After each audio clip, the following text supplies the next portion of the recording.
বাংলাদেশ জাতীয়তাবাদী দল মেহেন্দিগঞ্জ উপজেলা এবং পৌর আওতাধীন এই মেহেন্দিগঞ্জ উপজেলার সকল কমিটিকে নিয়ে এই মত বিনিময় সভা। এই জন্য এই সভা যে আমরা মেহেন্দিগঞ্জে কিভাবে ভবিষ্যতে চলব, বর্তমান এবং অতীতের ভুলভ্রান্তিগুলো কিভাবে সংশোধন করব, সংশোধন না হলে কিভাবে শাস্তিমূলক ব্যবস্থা আসতে পারে, সে বিষয়ে আজকের এই সভায় উপস্থিত আছেন সম্মানিত উপস্থিতি। আসসালামু আলাইকুম। সম্মানিত উপস্থিতি, আমি সর্বপ্রথম যে কথা বলতে চাই সেটা হচ্ছে মঞ্চে উপবিষ্ট আছেন গিয়াসউদ্দিন দিবেন জমাদ্দার সাহেব এবং শিয়াব আহমেদ শেরিফ।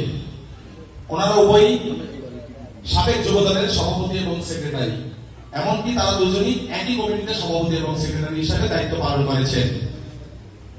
মেহেন্দিগঞ্জের 16টা ইউনিয়নে বর্তমানে আমার যুবদলের বেশ কিছু ভাই আছে, অন্তত পক্ষে 7 থেকে 8টা ইউনিয়নে যুবদলের সভাপতি সেক্রেটারি হিসেবে যারা দায়িত্ব পালন করছেন তারা বিএনপিকে নেতৃত্ব দিচ্ছেন, এমনকি অত্র ইউনিয়নে বিএনপির সমস্ত কর্মকাণ্ড তারাই পরিচালনা করছে। আল্লাহ যদি চায় হয়তো তারা ভবিষ্যৎ বিএনপির সভাপতি সেক্রেটারি হবেন। কিন্তু অত্যন্ত দুঃখের সঙ্গে অত্যন্ত পরিতাপের বিষয় যে আমি উপলব্ধি করেছি যে যুবদল ভবিষ্যতে বিএনপির নেতৃত্ব দিবে, বিভিন্ন ইউনিয়ন বাংলাদেশ জাতীয়তাবাদী আদর্শকে সমুন্নত রাখার জন্য সংগ্রাম করবে, সেই যুবদলের বেশ কিছু সদস্য নানা ধরনের অনৈতিক কর্মকাণ্ডে জড়িয়ে গেছে। আমরা অত্যন্ত দুঃখের সঙ্গে লক্ষ্য করেছি তাদের অনেককে বারংবার সতর্ক করার পরেও আপনারা সংশোধিত হননি। আপনারা ভেবেছেন বিএনপি তো ক্ষমতায় এসেই গেছে, আমরা আমাদের মতো চলবো, অর্ডারের টাকা কামাবো, অবৈধ ব্যবসা বাণিজ্য করবো। ভাইরে, একটি কথা আপনাদেরকে বলতে চাই, আপনারা যদি তথাকথিত রাজনীতিবিদদের মতো রাজীব হোসেনকেও মনে করে থাকেন যে আপনি অত্যন্ত গুরুত্বপূর্ণ, আপনাকে তা লাগবেই, ভাইরে আপনি বোকার স্বর্গে আছেন। রাজীব হোসেনকে যদি আপনারা একটু উপলব্ধি করতে পারেন, তাকে চিনতে পারেন, তাহলে পশ্চিম কালেও আপনারা এই সব বিভিন্ন অপকর্মে জড়াবেন না। আমি সুস্পষ্ট ভাবে বলতে চাই, রাজীব হোসেনকে আমি যেভাবে চিনি, আপনারা যারা আজকে অপরাধ করে পার পেয়ে যাবেন ভাবছেন, আপনাদের রাজনীতি দল ক্ষমতায় আসার পর চিরতরে বন্ধ হয়ে যাবে। আমি বলতে চাই, বাংলাদেশ জাতীয়তাবাদী যুবদল মেহেন্দিগঞ্জ উপজেলায় নেতৃত্ব দিন, তারা ক্ষমতায় আসার জন্য রাজীব হোসেনকে সহায়তা করুক।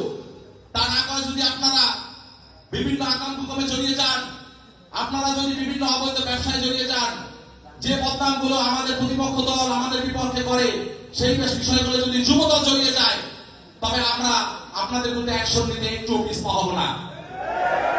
কারণ বাংলাদেশ জাতীয়তাবাদী যুবদল এই মেহেন্দিগঞ্জের সর্ববৃহৎ এবং সবচেয়ে শক্তিশালী সংগঠন। আপনার মতো দু একজন নেতা যদি আমরা বাতিল করে দেই, আপনার মতো অবৈধ কর্মকাণ্ডে যেসব নেতা জড়িত তাদেরকে যদি আমরা আমাদের দল থেকে বহিষ্কার করে দেই, এই বাংলাদেশ জাতীয়তাবাদী যুবদল কিংবা মেহেন্দিগঞ্জ উপজেলা বিএনপির কোন প্রকার ক্ষতি হবে না। আমার পূর্ববর্তী বক্তা মামুন মেহেদী বলছে যে 9 ওয়ার্ডে তিনি কোনো অভিযোগ যুবদলের বিপক্ষে পাননি। আর আমি বলতে চাই, অন্তত 10টা ইউনিয়নে যুবদলের বিভিন্ন নেতার বিপক্ষে অভিযোগ আছে, তারা বিভিন্ন অনৈতিক এবং বাজে কর্মকাণ্ডের সাথে জড়িত। আপনাদেরকে আমি যুবদলের আহ্বায়ক হিসেবে এই সমাবেশের মাধ্যমে চূড়ান্তভাবে সতর্ক করতে চাই, যারা আজকে পর্যন্ত ঠিক হন নাই, আজকে এই সমাবেশের এই মুহূর্ত থেকে আপনারা পরিবর্তন হয়ে যান। যদি ভবিষ্যতে রাজনীতি করতে চান, যদি ইউনিয়নের নেতৃত্ব দিতে চান, যদি বিএনপির সাথে থাকতে চান, যদি রাজীব হোসেন যখন এমপি মন্ত্রী হবে তার পাশে থাকতে চান, তবে আপনাদেরকে অবশ্যই আপনাদেরকে আপনাদের সেই সব বাজে কর্মকাণ্ড পরিত্যাগ করতে হবে। আমি আপনাদের হয়তোবা একটু বাজেভাবে আজকে উপস্থাপন করেছি, সেই জন্য আমি দুঃখ প্রকাশ করছি, কিন্তু আমি যুবদলের আহ্বায়ক হিসেবে আপনাদেরকে এভাবে উপস্থাপন করতে আমি বাধ্য হয়েছি। আপনারা ক্ষমা সুন্দর শিখে দেখবেন এবং অবশ্যই ভবিষ্যৎ পথ যেন আপনাদের মসৃণ হয়, রাজনীতি যেন আপনারা সুন্দরভাবে করতে পারেন, সেই কামনা রইল। সেই সাথে একই সাথে বলতে চাই, জনাব রাজীব আহসান, আমরা বাংলাদেশ জাতীয়তাবাদী যুব দল মেহেন্দিগঞ্জ উপজেলা কমিটির প্রত্যেকটা ইউনিয়ন এবং ওয়ার্ডে অত্যন্ত সুসংগঠিত এবং শক্তিশালী অবস্থান নিয়ে অবস্থান করছি। আপনার আগামী নির্বাচনের জন্য বাংলাদেশ জাতীয়তাবাদী যুব দল আপনার যে কোনো নির্দেশনা ফলো করবে এবং আপনার পাশে থাকবে বলে আমি বিশ্বাস করি। আমি আপনাকে এই মর্মে আশ্বস্ত করতে চাই যে বাংলাদেশ জাতীয়তাবাদী যুব দল আপনার ঢাল হয়ে আপনার পাশে আগামী নির্বাচনে জনগণের মন জয় করার জন্য ইনশাআল্লাহ আমরা চেষ্টা করব। এবং আমি জনাব রাজীব আহসানের দৃষ্টি আকর্ষণ করে বলছি, বিভিন্নভাবে বিভিন্ন ইউনিয়ন থেকে অনেক সময় অনেক অভিযোগ আসে। অভিযোগ আমাদের কাছে যত না আসে আপনার কাছে তার চেয়ে বেশি তথ্য আছে আমি জানি। আপনি তাদেরকে এই সমাবেশ পর্যন্ত ক্ষমা করে দিয়ে আগামীতে ভবিষ্যতে সুন্দরভাবে রাজনীতি করার সুযোগ দেবেন বলে আমি আশা করি। এবং আজকের পর থেকে যদি কেউ কোন ইউনিয়নে অনৈতিক কর্মকাণ্ডে জড়িত হয়, আমরা যেমন অতীতে 3টা ইউনিয়নের সভাপতি সেক্রেটারির বিপক্ষে ব্যবস্থা নিয়েছি, ভবিষ্যতে আমরা আপনার নির্দেশ পেলে কিংবা যুব দলের জেলা কমিটি বা আমাদের বিএনপির সুপারিশ বাইরের নির্দেশ পেলে আমরা তাদের বিপক্ষে ব্যবস্থা নেব। সম্মানিত উপস্থিতি, আপনাদের অনেক সময় নষ্ট করলাম। আমি আশা করব বাংলাদেশ জাতীয়তাবাদী যুব দল প্রত্যেকটা ইউনিয়নে বিএনপির পাশে থাকবে।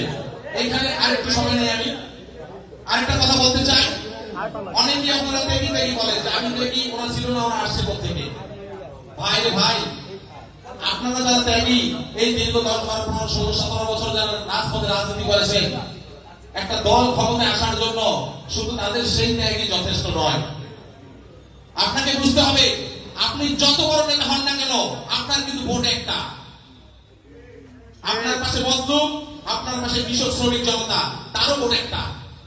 প্রত্যেকটা লোকের ভোটের ময়দানে সমান গুরুত্ব। সুতরাং আপনারা প্রত্যেকটা লোক চেষ্টা করবেন আমাদের বিপক্ষে যে অপপ্রচার চলছে, সেই অপপ্রচারের যে অংশগুলো সত্যি, সেই অংশগুলো যেন আমরা পরিহার করতে পারি, আমরা যেন মানুষের মন জয় করতে পারি। আর ত্যাগী বলে না চিনলে যারা এতদিন চুপ ছিল, আওয়ামী লীগের ভয়ে বলছে আমি রাজনীতি করি না, ভাই তারাও কিন্তু বিএনপি। আপনার সাহস আছে, আপনি হয়তো দল করছেন, রাজপথে স্লোগান দিচ্ছেন, কিন্তু তার হয়তো সাহস ছিল না। সে বিএনপিকে ভালোবাসে, বেগম খালেদা জিয়াকে ভালোবাসে, সেও বিএনপি, তাকে মুখে টেনে নিন। যেসব ভাইদেরকে অত্যন্ত জোর জুলুম করে, জবরদস্তি করে আওয়ামী লীগের মিছিল নিয়ে নিয়েছে, হোন্ডা চালক, সে হোন্ডা চালায়, হোন্ডা চালাতে দিবে না, ভ্যান চালক, অটো চালক, জেলে, কৃষক শ্রমিক, অসংখ্য মেহনতি মানুষ আছে যাদেরকে আওয়ামী লীগ জোর করে মিছিল নিয়ে নিয়েছে। কিন্তু তারা জনগণের কোনো ক্ষতি করেনি, তারা আমাদের কোনো ক্ষতি করেনি, বিএনপির কোনো ভাইয়ের মাথায় গাড়ি দেয়নি, জমি দখল করেনি। তাদেরকেও আপনারা আপনাদের বুকে টেনে নেন।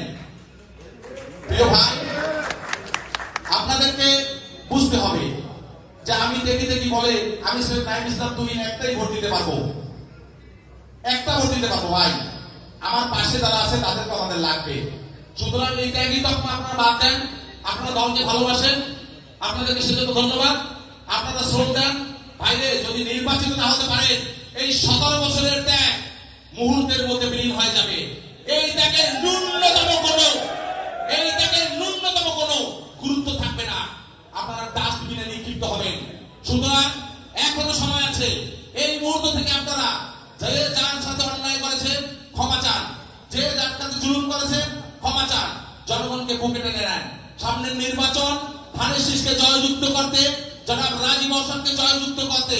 আমি কিন্তু ইফতারের মাহফিলেও বক্তৃতায় বলেছিলাম যে যদি রাজীব আহসানকে এমপি হিসেবে দেখতে চান, যদি রাজীব আহসানকে মন্ত্রী হিসেবে দেখতে চান, তবে বাংলাদেশ জাতীয়তাবাদী যুব দলের কঠিন ভূমিকা নিতে হবে। এবং আজকে এই সমাবেশ থেকে আপনারা শপথ করুন যে যা অন্যায়ের সাথে জড়িত, জনগণ মনে কষ্ট পায় সেই সব কর্মকাণ্ডে জড়িত, আপনারা প্রত্যেকে সেই সব কর্মকাণ্ডকে পরিত্যাগ করে রাজীব আহসানের হাতকে শক্তিশালী করবেন, বাংলাদেশ জাতীয়তাবাদী দলকে শক্তিশালী করবেন, ধানের শীষকে নির্বাচিত করার জন্য শ্রম দিবেন। ঘরে ঘুমিয়ে না থেকে রাজপথে, মানুষের দ্বারে দ্বারে, দোকানে, মানুষের ঘরে ঘরে আপনারা পৌঁছায় যাবেন। এই আশাবাদ ব্যক্ত করে বাংলাদেশ জাতীয়তাবাদী দলের সর্বাঙ্গীন সাফল্য কামনা করে রাজীব আহসানকে জয়যুক্ত করার জন্য আপনারা প্রচেষ্টা করবেন। এই মর্মে আমি আশাবাদ ব্যক্ত করে আমি আমার সংক্ষিপ্ত বক্তব্য শেষ করছি। করছি, বাংলাদেশ জিন্দাবাদ, শহীদ জিয়া অমর হোক, বেগম খালেদা জিয়া জিন্দাবাদ, তারেক রহমান জিন্দাবাদ, রাজীব হাসান জিন্দাবাদ, জিন্দাবাদ, জিন্দাবাদ। সুন্দর বক্তব্য।